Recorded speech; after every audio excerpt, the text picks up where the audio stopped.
Salut tout le monde, j'espère que vous allez bien et bienvenue dans cette nouvelle vidéo. Donc aujourd'hui, vidéo avec énormément de valeur, tout simplement parce que je vais vous expliquer un trade de A à Z que j'ai pu prendre ce mois-ci et qui pour l'instant a été le meilleur trade du mois de septembre et qui m'a rapporté un peu plus que 2,8 fois mon risque.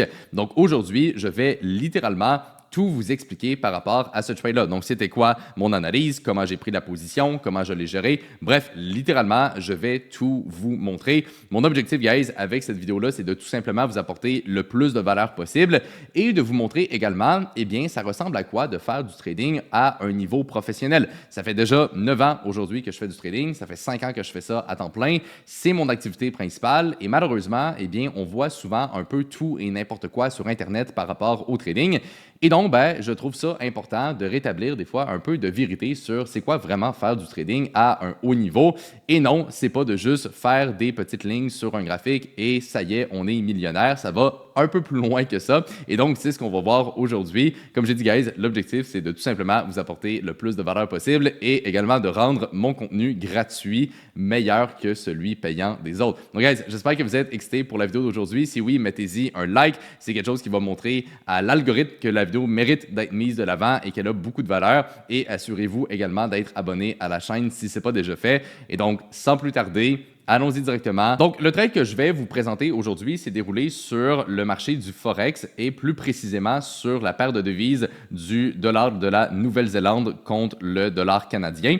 Petite précision, avant de commencer, je ne trade pas seulement le Forex. Parfois, il y a des gens qui pensent que je vais juste trader les devises. Et c'est vrai que c'est l'un des marchés que je trade le plus, mais je vais aussi trader les indices boursiers, les matières premières. On va vraiment en fait trader les marchés dans leur globalité. Et ça va un peu avec l'idéologie que j'ai par rapport au marché et les systèmes que j'ai développés. C'est-à-dire que le plus important en trading, c'est tout ce qui va toucher à l'analyse fondamentale, c'est-à-dire de comprendre la macroéconomie. OK? Qu'est-ce qui se passe dans le monde? C'est quoi les événements importants? C'est quoi les données économiques? C'est ça réellement qui va faire bouger les marchés. Pour ceux qui ne le savent pas, dans mes débuts en trading, j'ai eu la chance d'être sur des vrais trading floors ici à Montréal, c'est-à-dire d'être sur le trading floor de RBC notamment et à la Caisse de dépôt et placement du Québec. Donc, j'ai appris en institution et je peux vous confirmer d'expérience et de sources fiables que littéralement, toutes les institutions vont utiliser l'analyse fondamentale comme source principale d'information et comme façon donc de filtrer les trades. Okay? C'est vraiment le point le plus important. Souvent sur Internet, on voit beaucoup de personnes se concentrer uniquement sur le graphique.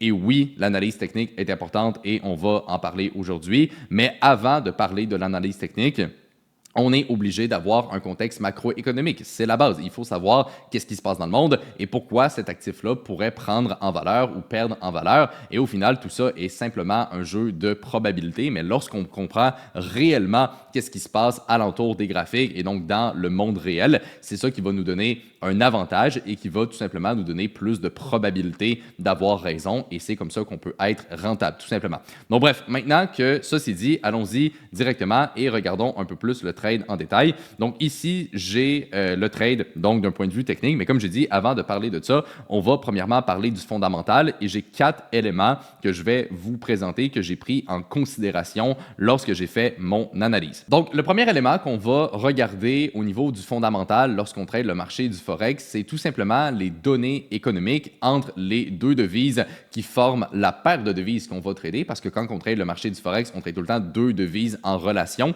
On va jamais juste trader une devise en elle-même. Et donc, ce qu'on veut faire, c'est regarder les données économiques de chacune de ces deux devises et voir est-ce qu'on a une divergence au niveau des données, ce qui pourrait amener une divergence au niveau de la politique monétaire. La politique monétaire, pour faire ça simple, c'est principalement les taux d'intérêt d'un pays. Okay? Évidemment, il y a d'autres mesures, mais encore une fois, on va garder ça simple ici.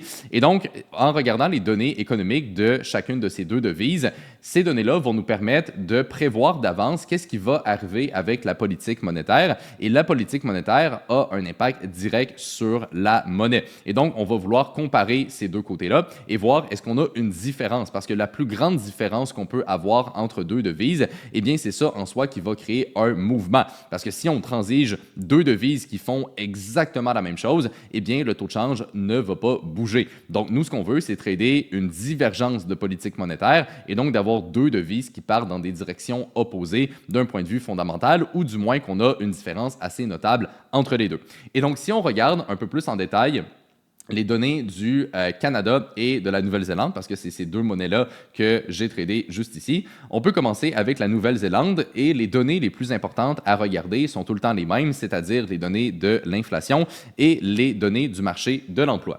Donc, si on commence avec les données de l'inflation, on peut voir que l'inflation en Nouvelle-Zélande avait monté quand même assez élevé et avait graduellement redescendu. Et la dernière donnée était sortie à 3,3% annuel, ce qui est relativement encore élevé.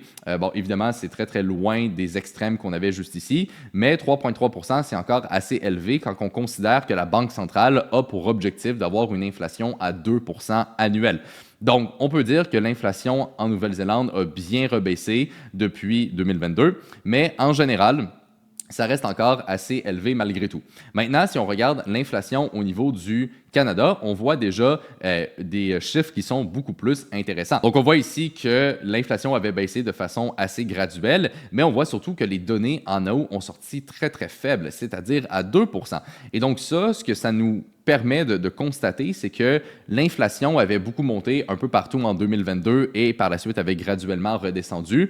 Mais on peut voir qu'au Canada, l'inflation a donc plus redescendu et qu'on a déjà atteint en fait l'objectif de la Banque centrale, tandis qu'en Nouvelle-Zélande, c'est encore un petit peu élevé. Donc, c'est encore un peu plus difficile à faire redescendre. Et ça, ce que ça va nous permettre de comprendre, c'est qu'au niveau donc de la politique monétaire et plus précisément au niveau des taux d'intérêt, eh bien, les taux d'intérêt un peu partout avaient également monté. Tout simplement parce que vu que l'inflation avait monté et que ça, c'est un problème et que c'est un risque en soi pour l'économie, eh bien, les banques centrales n'ont pas eu le choix d'augmenter également leur taux d'intérêt pour essayer de ralentir un peu l'économie et donc de faire rebaisser l'inflation. Et ça, c'est ce qu'on a vu donc aux alentours de 2022-2023 et ça l'a bel et bien fonctionné parce que, comme on peut voir, l'inflation a redescendu et c'est un peu la même chose partout. Par contre, eh bien, il y a des différences au niveau de à quel point l'inflation a redescendu. Et donc, ici, on peut voir qu'au Canada, ça a beaucoup plus redescendu qu'en Nouvelle-Zélande. Et donc, ce que ça nous indique par rapport au taux d'intérêt, c'est que, vu que l'objectif au Canada est déjà atteint, normalement, la Banque centrale du Canada va être capable de réduire davantage les taux d'intérêt si on compare à la Nouvelle-Zélande, qui, eux, ont encore du travail à faire pour vraiment faire baisser l'inflation à leur objectif. Et donc, ça fait que si les taux d'intérêt restent plus élevés pendant plus longtemps en Nouvelle-Zélande qu'au Canada, eh bien, ça nous donne un dollar de la Nouvelle-Zélande qui serait en théorie plus fort que celui au Canada, tout simplement. Et ça, c'est le trade que j'ai fait, c'est-à-dire que j'ai parié sur le fait que le dollar de la Nouvelle-Zélande allait être plus fort que le dollar canadien. Et donc ça, c'était mon premier élément de raisonnement. Et on peut aussi regarder pour supporter cette idée les données de l'emploi. Donc, si on regarde les données de l'emploi en Nouvelle-Zélande, on peut voir que le taux de chômage a augmenté, ce qui, encore une fois, est ce qu'on a vu un petit peu partout dans le monde. Et on peut voir qu'on est à 4,5 %. 4,5 % au niveau du taux de chômage, c'est relativement faible. Donc, c'est rien de problématique en soi, même si ça l'a un peu plus remonté. Tandis qu'au Canada, eh bien, on est déjà à 6,6 %. Et ça, c'est un peu plus élevé parce que idéalement, la Banque centrale veut maintenir un taux de chômage en dessous de 5 %. Et donc, ces données-là nous donnent le même résultat que les données de l'inflation, c'est-à-dire qu'en Nouvelle-Zélande, eh bien, normalement, ils vont être capables de tenir les taux d'intérêt plus élevés pendant plus longtemps parce qu'ils ont encore du travail à faire au niveau de l'inflation, fait qu'il faut que ça ralentit encore un peu plus. Puis les données de l'emploi sont encore assez faibles. Donc, même si ça ralentit un peu plus, ça ne va pas devenir problématique pour leur économie.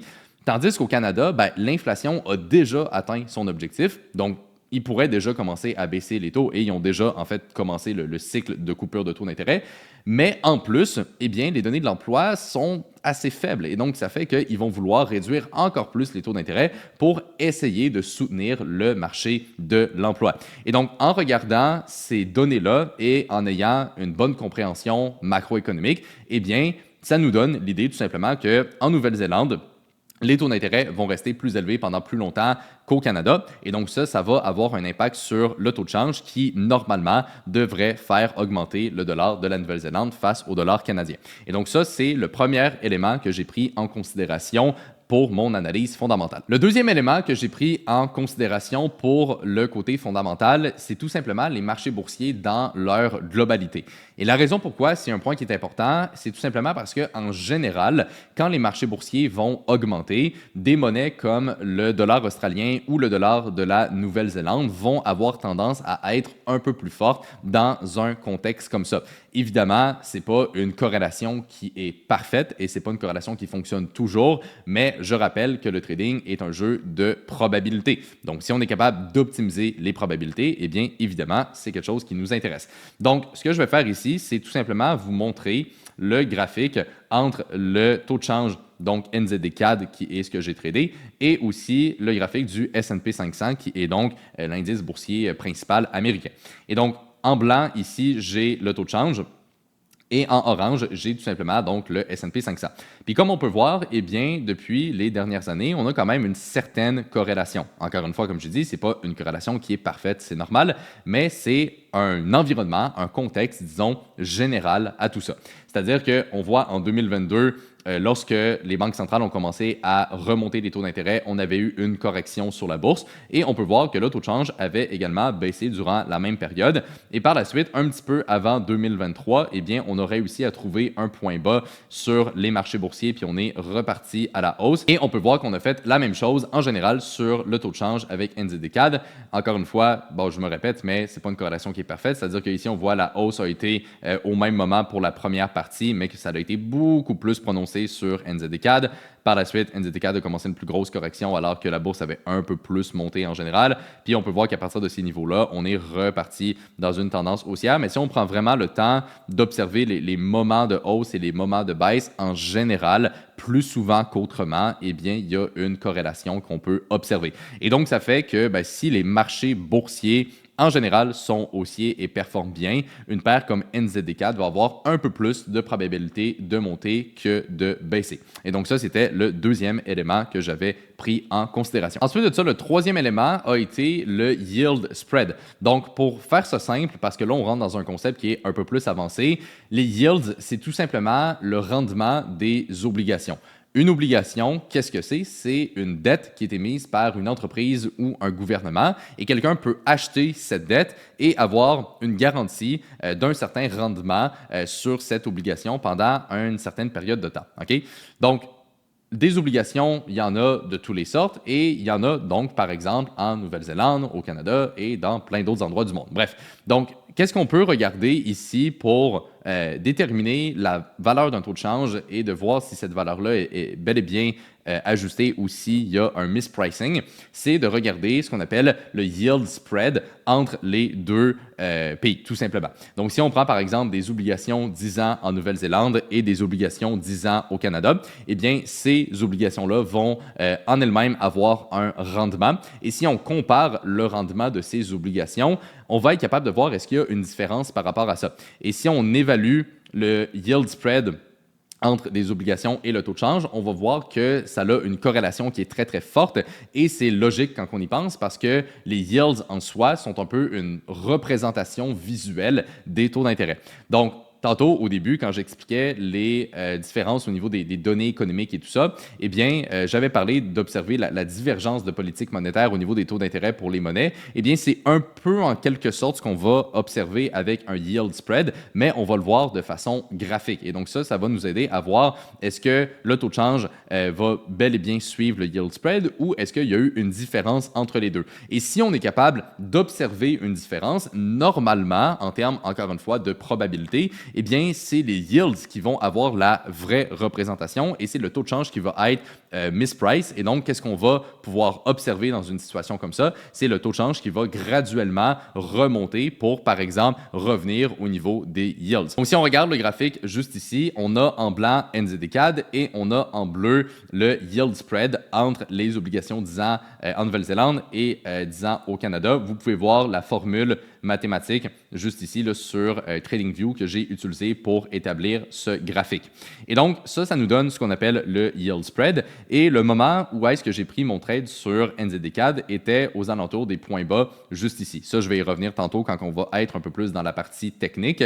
Et donc, si on utilise l'outil Replay et qu'on retourne au moment où j'avais pris le trade, eh bien, ce qu'on va être capable d'observer, c'est tout simplement ce qu'on appelle une divergence entre le taux de change et le yield spread. Donc, on peut voir en bleu, depuis, par exemple, les niveaux ici, on peut voir qu'en bleu, le graphique a monté et le taux de change en blanc a donc baissé. Donc, on voit ici une évolution contraire entre les deux graphiques. Et donc, comme j'ai dit tantôt, puisque les yields sont directement reliés aux obligations et aux taux d'intérêt, eh bien, en général, c'est le graphique qui va avoir raison et le taux de change va donc suivre un peu le yield spread. Donc, si on regarde ici le graphique en bleu qui a monté et le graphique en blanc qui a baissé, eh bien, celui qui, en termes de probabilité, a le plus de chances d'être dans la bonne direction, eh bien, c'est le graphique en bleu. Et donc, ça fait que si on a une divergence de cette façon-là, eh bien, j'aurais tendance à penser que le taux de change pourrait essayer de remonter pour revenir au niveau du yield spread. Donc ça, c'était le troisième élément que j'avais pris en considération. J'ai essayé de vous expliquer ça de façon la plus simple possible, mais comme je dis, c'est un concept un petit peu plus avancé qui mériterait une très grosse vidéo en elle-même là-dessus. Bref, donc ici, on avait un yield spread qui était intéressant et une certaine divergence à ce niveau-là. Puis ensuite de ça, le quatrième élément que j'ai regardé pour mon analyse fondamentale, c'est ce qu'on a juste ici. Donc, qu'est-ce que c'est le graphique devant nous? Eh bien, en blanc, on a encore une fois le taux de change entre le dollar de la Nouvelle-Zélande et le dollar canadien. Et en jaune, on a la différence entre le prix de l'or et le prix du pétrole. Bon, là, vous allez me dire, OK, Anthony, mais c'est quoi le rapport entre l'or, le pétrole et ce que tu nous montres en ce moment? Eh bien, le lien, en fait, est assez fort. C'est tout simplement parce que la devise de la Nouvelle-Zélande et la devise du Canada, c'est ce qu'on appelle commodity currencies. Donc, en français, c'est des monnaies qui sont reliées à des matières premières. Pour ce qui est du dollar de la Nouvelle-Zélande, eh bien, c'est une monnaie qui a énormément de relations avec le dollar de l'Australie, tout simplement parce qu'ils ont énormément de relations économiques en soi. Et pour ce qui est de l'Australie, eh bien, c'est une monnaie qui va énormément suivre le prix des métaux. Donc, on pourrait par exemple se fier à l'or et il y en aurait plein d'autres également, mais en général, ça va suivre le prix des métaux dans leur globalité. Là, ce que je vous explique en ce moment, c'est vraiment des relations, disons, assez générales. C'est pour établir un contexte. Okay? Et donc, qu'est-ce qu'on peut faire? Eh bien, c'est de tout simplement tirer une conclusion que si le dollar australien est très influencé par le prix des métaux, eh bien, tout simplement par relation économique, le dollar de la Nouvelle-Zélande va l'être aussi. Et donc, c'est pas fou de regarder la relation donc avec le prix des métaux et le dollar de la Nouvelle-Zélande pour essayer de voir une certaine corrélation à ce niveau-là. Donc ça, c'est pour la partie du NZD. Et ensuite de ça, pour la partie du dollar canadien, eh bien, le dollar canadien, c'est une monnaie qui est extrêmement reliée au prix du pétrole, tout simplement parce que le Canada est l'un des plus grands exportateurs de pétrole. Et donc, si je trade une paire de devises comme NZD-CAD, eh bien, c'est très pertinent de regarder la corrélation entre l'or et le pétrole et de voir qu'est-ce que graphiquement parlant, ça pourrait nous apprendre peut-être sur le taux de change. Et juste pour illustrer, avant d'expliquer le graphique juste ici, ce que je vous mentionne, eh bien là, on peut voir ici là, que je suis sur un site qui nous présente les données de l'Australie. Et si on s'en va dans les exportations, eh bien, on peut voir qu'on a surtout du coal, on a du iron ore, on a du gold. Donc, bref, en général, tout ça, c'est des métaux. Okay? Donc, les exportations principales de l'Australie, c'est les métaux. Et comme je dis, l'Australie a des liens assez étroits avec la Nouvelle-Zélande. Donc, par relation comme ça, on peut tout simplement regarder quand même les métaux pour le NZD et ça fait quand même du sens à ce niveau-là. Et par la suite, au niveau du Canada, on peut regarder les exportations. Puis là, on voit qu'on a principalement du pétrole. Et donc, c'est pour ça que si on regarde le graphique entre l'or et le pétrole, eh bien, peut-être que ça va nous apprendre quelque chose d'intéressant sur le taux de change. Et dans cet exemple-là, eh bien, c'est effectivement quelque chose qui m'a été assez utile. Donc, si on revient au graphique juste ici, En blanc, comme j'ai dit, on a NZD-CAD et en jaune, on a la différence entre le prix de l'or et le pétrole.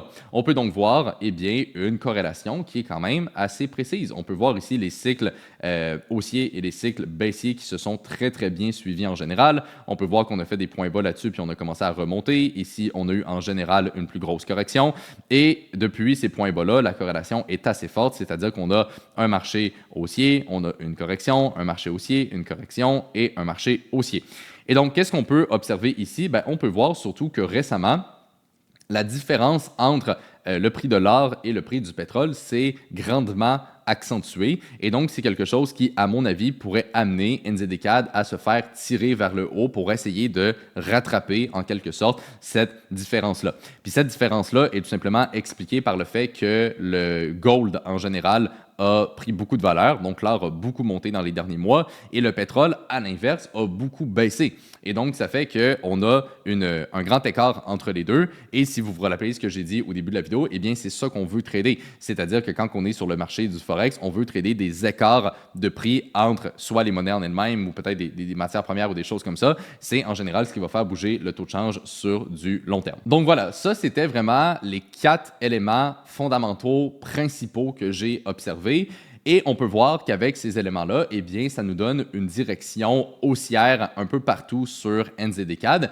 Et c'est ça qui optimise en soi les probabilités. Et je pense que cet exemple-là est super intéressant pour vous montrer à quel point c'est important. Mais vous voyez qu'on n'a même pas encore regardé le graphique en lui-même de NZD-CAD. On n'a même pas encore fait d'analyse technique, qu'on sait déjà laquelle des directions a le plus de probabilité de se concrétiser.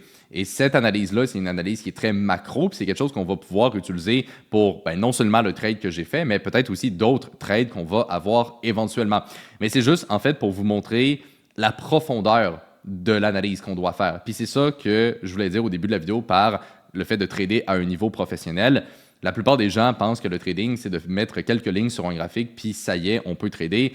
Non, je veux dire, ça va beaucoup plus loin que ça. Si vraiment on veut optimiser les probabilités et se baser sur quelque chose de concret avec des données, eh bien, c'est ce qu'il faut faire. Et donc, vous voyez qu'en faisant ce travail de recherche, eh bien, j'ai même pas besoin de regarder le graphique de NZD-CAD pour déjà savoir qu'il y a plus de probabilités que ça monte et non que ça baisse. Et c'est ça qui optimise les probabilités. Parce que quelqu'un qui fait juste de l'analyse technique, eh bien, c'est un peu comme lancer des dés au hasard. On n'est pas capable de juste optimiser les probabilités avec ça. Il faut aussi utiliser l'analyse fondamentale et c'est ça qui va nous aider à tout simplement avoir des meilleurs résultats. Et j'espère donc que cette première partie de la vidéo, eh bien, vous démontre à quel point c'est important, puis à quel point, quand on comprend vraiment ce qui se passe dans le monde, eh bien, c'est comme ça qu'on est capable de trader puis d'avoir des bons résultats. Donc, maintenant que tout ça est dit et qu'on a établi notre direction sur le marché, eh bien, on peut finalement aller faire notre analyse technique sur la paire de devises en elle-même et regarder comment j'ai entré tout simplement dans la position. Donc, on est de retour sur NZD-CAD. On va premièrement commencer sur un graphique un peu plus long terme et on va essayer d'établir là, quelques niveaux techniques. Vous allez voir qu'en termes d'analyse technique, on n'a pas besoin de se compliquer la vie. Okay? Des fois, les gens vont rendre ça extrêmement compliqué et penser que le graphique a toutes les réponses. Non, c'est pas comme ça que ça fonctionne. Donc, on va tout simplement y aller premièrement avec quelques key levels. OK? Fait qu'on peut observer des niveaux importants. On peut voir ici qu'on a quand même pas mal de points hauts qui potentiellement pourraient s'en venir. On voit qu'on n'est pas très, très loin ici. On voit qu'on avait aussi un beau niveau ici. Puis, on voit surtout que depuis plusieurs mois, comme on a vu tantôt, vu les autres corrélations, qu'on est en tendance haussière et cette tendance haussière-là peut être définie avec cette trendline juste ici. Donc, maintenant qu'on a établi quelques niveaux techniques, si on zoome un peu plus dans le graphique, on peut voir qu'ici, on avait eu une correction. Donc, ça, c'était en juillet. Donc, il y a à peu près 2 mois, on avait une correction pour revenir sur la ligne de tendance juste ici. Donc, à partir de ces niveaux-là, avec la trendline, c'est là que je me suis dit, OK, il y a peut-être un potentiel à ce qu'on commence à remonter sur le taux de change. Ça, il faut comprendre que c'était juste le contexte parce que là, on est quand même sur un graphique assez long terme. Personnellement, mon trade s'est fait sur un graphique un peu plus court terme, c'est-à-dire un graphique sur du 4 heures. Donc maintenant, si on s'en va sur un graphique en 4 heures de cette façon-là, on peut voir, donc comme j'ai dit, on avait une tendance baissière. On est revenu se poser sur la trendline long terme qui, pour l'instant, supporte le prix. Et à partir d'ici, on est reparti en tendance haussière. Et donc, mon idée de trade a commencé à se concrétiser aux alentours de ces niveaux-là, juste ici. Donc, si on utilise l'outil Replay, et qu'on retourne un petit peu dans le temps de cette façon-là, on voit donc qu'on a une belle tendance haussière qui commence à se dessiner. Personnellement, j'aime bien avoir, quand que je prends mes trades, déjà une tendance qui est bien établie. Et donc, c'est pour ça que j'avais un peu attendu avant de faire quoi que ce soit sur cette paire de devises. On peut voir donc qu'on était bel et bien en tendance haussière avec une trendline juste ici qui vient la représenter. Maintenant, si on rajoute les indices boursiers, donc on peut rajouter le S&P sur le graphique, on peut voir que le S&P ici avait fait une correction un petit peu comme NZDK. Donc, comme je dis, il y a une certaine corrélation qui, encore une fois, n'est pas parfaite, mais on peut très bien observer la corrélation du marché boursier qui avait baissé, NZDK qui avait baissé et par la suite, les deux ont remonté. Et donc, à partir de ces niveaux-là sur la bourse, je m'attendais aussi à une correction. Fait que c'est pour ça que NZDK, vers ces niveaux-là, je ne l'avais pas encore acheté, mais je commençais à me dire, OK, si on a une correction, eh bien, peut-être qu'éventuellement, je serais intéressé pour prendre une position là-dessus. Donc, NZDCAD, j'avais, comme j'ai dit, cette trendline. J'avais également mis un Fibonacci de cette façon-là, qui est un très, très bon outil technique. Et donc, idéalement, ce que je me disais, si on est capable de corriger et de revenir aux alentours de ces niveaux-là, c'est aux alentours donc d'ici que j'aurais été intéressé pour l'acheter. Tout simplement parce que c'est la zone technique où ce qu'on a le plus d'outils techniques. C'est-à-dire qu'on a un beau niveau de support, on a les Fibonacci, on a peut-être le 200 Moving Average, on a la trendline juste ici. Donc, on peut voir qu'on a quand même pas mal d'obstacles. Et donc, je me dis, si on est capable de respecter la tendance haussière puis qu'on revient juste ici, eh bien, peut-être qu'à partir d'ici, on va être capable de remonter par la suite. OK? Et rappelez-vous donc, comme on vient de le voir au début de la vidéo, j'avais déjà une idée haussière, j'étais fondamentalement haussier et donc c'est pour ça que je n'étais pas intéressé à quoi que ce soit d'autre que de tout simplement l'acheter sur un beau niveau technique parce que si on est déjà haussier sur un marché, eh bien quand le marché va toucher un beau niveau technique, en termes de probabilité, c'est là qu'on a le plus de chances de respecter ce niveau et de repartir à la hausse par la suite.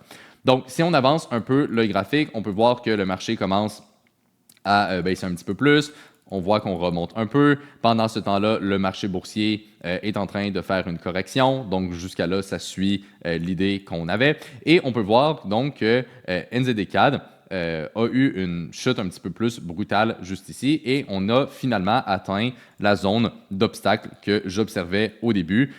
Donc, toute la zone juste ici, OK, c'est pas un prix qui est forcément ultra précis, c'est plus une zone aux alentours duquel je pense que le prix va être respecté. Et donc, une fois qu'on a atteint ce niveau-là, c'est là que, de façon un peu plus précise, j'ai pris le temps d'observer le mouvement du prix. Donc, je n'ai pas rentré directement sur le niveau parce qu'on était quand même un peu en dessous du niveau ici. Donc, j'avais trouvé la baisse un peu agressive et je voulais attendre de voir si on allait réagir un peu sur ce niveau-là. Et par la suite, on peut voir que la prochaine bougie a été une bougie assez haussière et c'est durant cette bougie-là, durant ce retournement-là, que j'ai décidé de prendre une première position sur NZDCAD. Donc, je suis rentré aux alentours d'ici quand le marché a commencé à remonter parce que je voyais bel et bien qu'on respectait pour l'instant le niveau technique et c'était le niveau que j'avais anticipé qu'on respecte initialement.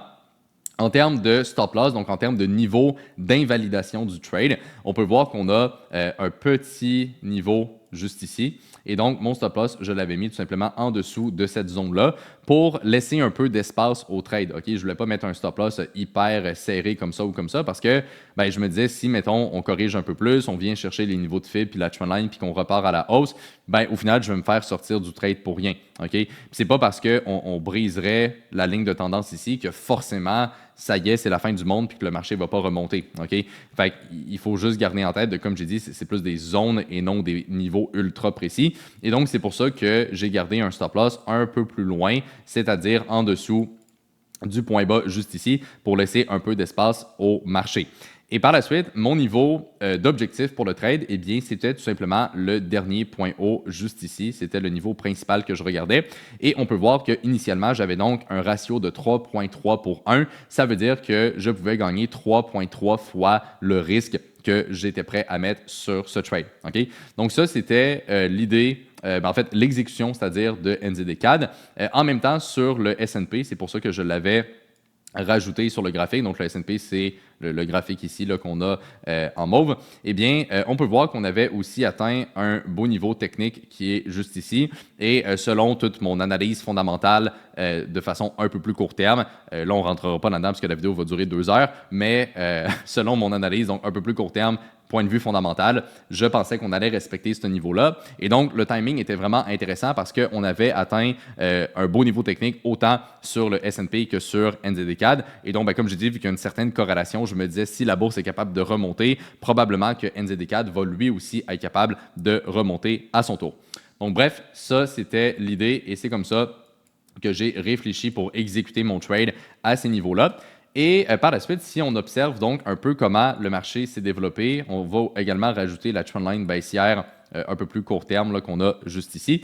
Donc, si on observe un peu comment le marché s'est développé à partir de ces niveaux-là, on peut voir qu'au début, le marché n'a pas fait grand-chose. On a monté un petit peu. Donc, quand j'ai vu ça, je me disais, bon, OK, mon trade semble être plutôt bien parti, mais jusqu'à là, rien de très incroyable non plus. On était encore en dessous des moving average, on était encore en dessous de la trendline, fait qu'on n'était pas non plus extrêmement haussier à ce moment-là. Fait que j'y laissais du temps, donc je me suis pas trop excité, on va dire, sur cette petite hausse-là. Et j'ai bien fait parce que par la suite, on voit que le marché s'est retourné. Et ici, on peut voir un élément également qui est très important en trading, c'est-à-dire de faire confiance à son trade, de faire confiance à son analyse. Regardez la grosse bougie rouge qu'on a juste ici qui vient briser la trendline, qui revient briser en dessous du niveau ici.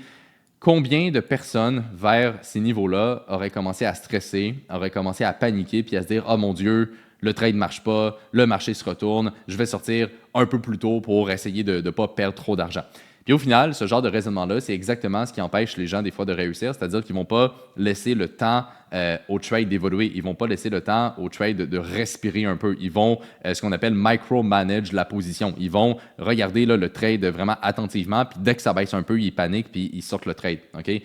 Mais non, en trading, lorsqu'on a une idée, puis lorsqu'on a surtout un niveau d'invalidation qui est déjà déterminé, il faut faire confiance à son trade. Puis si ça fonctionne, tant mieux. Si ça ne fonctionne pas, c'est pas plus grave que ça. Parce qu'en tant que trader professionnel, on comprend donc que le trading, c'est un jeu de probabilité. Et donc, même si on a 70 ou peut-être 80% de chances de gagner le trade, eh bien, il y a quand même un certain pourcentage du temps où ce qu'on va perdre. Puis c'est normal, c'est ça le jeu, ça fait partie de la réalité du trading. Et donc, c'est pour ça qu'il faut faire confiance à son analyse, faire confiance à son système et laisser le trade évoluer un petit peu. Okay?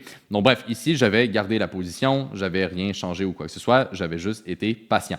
Et par la suite, on voit que le marché, finalement, a réussi à bâtir un petit niveau de support juste ici.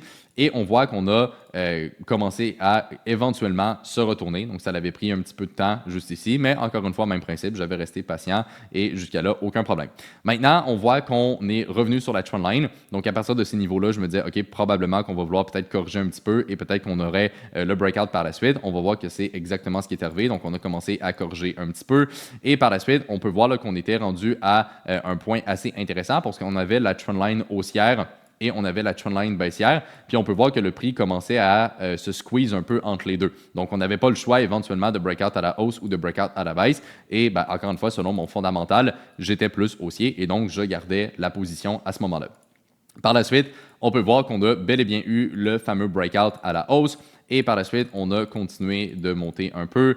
Donc là, on voit qu'on se rapproche de façon assez rapide à mon niveau d'objectif juste ici.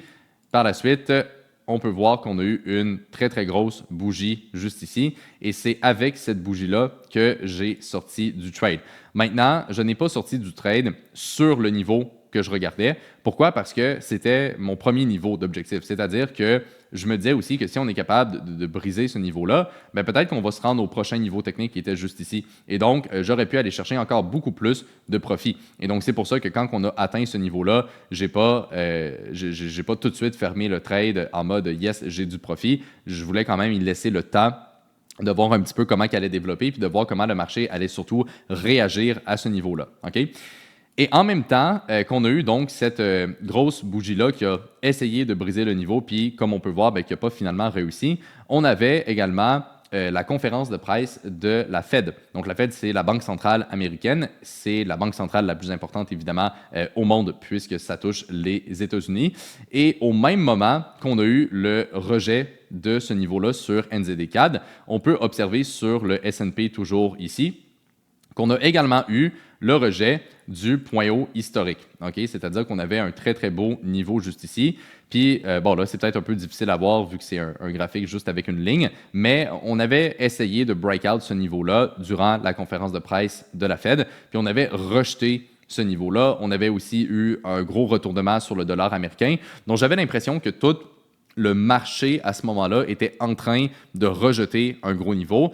Et donc, souvent, lorsque ça fait ça, en plus qu'on avait des raisons avec la Fed de penser que ça allait peut-être continuer de monter, bien, si on a des raisons de penser que ça va continuer de monter, mais que finalement, on se revire puis qu'on rejette le niveau, bien, en soi, c'est un signe qu'on manque de force, on manque de momentum et qu'on a peut-être plus de probabilité de se revirer.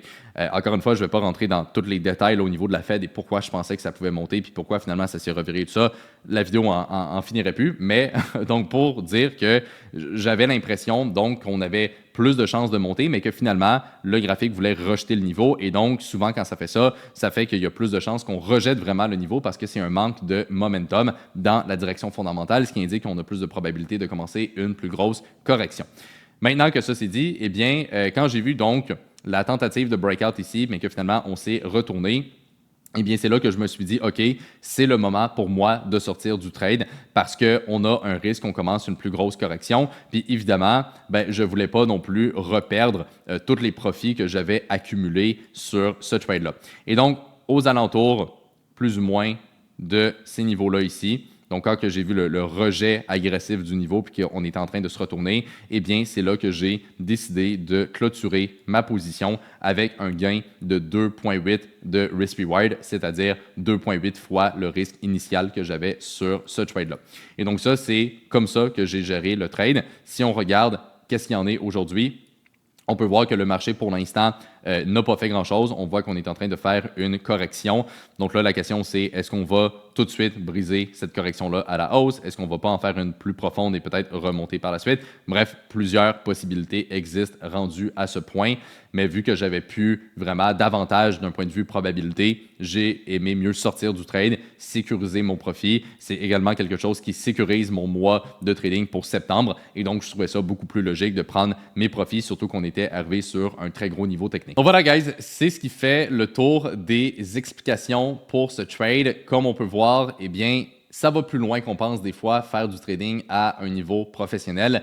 Tous les aspects que je vous ai montrés aujourd'hui, c'est le genre de raisonnement, c'est le genre d'analyse que je vais faire pour avoir beaucoup de probabilités sur mes trades et c'est ça qui m'aide à être vraiment rentable dans tout ce que je fais. Donc, j'espère, guys, que la vidéo vous a un peu ouvert les yeux sur qu'est-ce que c'est réellement du trading à un niveau professionnel. J'espère que ça vous a apporté énormément de valeur. Si vous avez apprécié, guys, cette vidéo-là et que vous aimeriez justement en apprendre davantage sur comment je trade, comment on peut comprendre encore plus la macroéconomie, puis comment on peut utiliser tout ça pour générer des bonnes idées de trade, je vous invite à regarder le lien dans la description de cette vidéo-là. Ça va vous amener vers une autre page avec une vidéo présentation de qu'est-ce qu'on fait au sein de notre programme de coaching.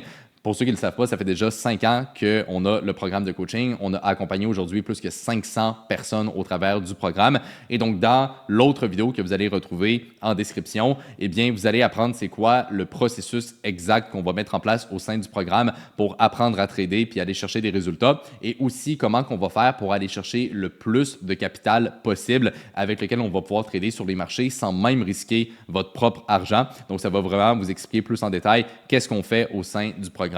Et si c'est quelque chose qui vous intéresse et que vous aimeriez justement travailler avec nous directement puis rejoindre notre communauté, vous allez même avoir la possibilité de planifier un appel avec moi ou un membre de notre équipe pour qu'on prenne le temps d'en discuter, qu'on évalue ensemble votre situation, vos objectifs, qu'on essaie de voir si vraiment on peut vous aider et si oui, eh bien, on va vous présenter un peu plus en détail qu'est-ce qu'on pourrait mettre en place de votre côté pour avoir également des résultats.